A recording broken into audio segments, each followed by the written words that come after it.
Real news में खबरनि जो सिलसिलो जारी है। तव्हांखे بدين खां ख़बर ॾींदो हलां त Badin Sindh united party student federation पारां शागردن खां कॉलेज यूनिवर्सिटियुनि में इज़ाफी फीस वठण ख़िलाफ़ शाहनवाज़ चौक بدين प्रेस क्लब ताईं احتجاج जी रैली करे धरणो हयो वियो।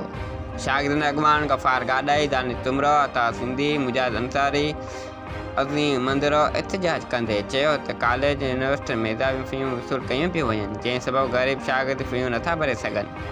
हुकूमत उन तरफ़ ध्यान नथी ॾे। कॉलेजिस यूनिवर्सिटी फीस जे मामले में पंहिंजा कानून क़ाइदा जोड़े छॾिया आहिनि। ॿिए तरफ़ स्कूल कॉलेजनि ऐं यूनिवर्सिटियुनि खे कोरोना जे बहानू बणाए ताला हणी सिंध जी तइलीम खे हथ सां तबाह कयो पियो वञे।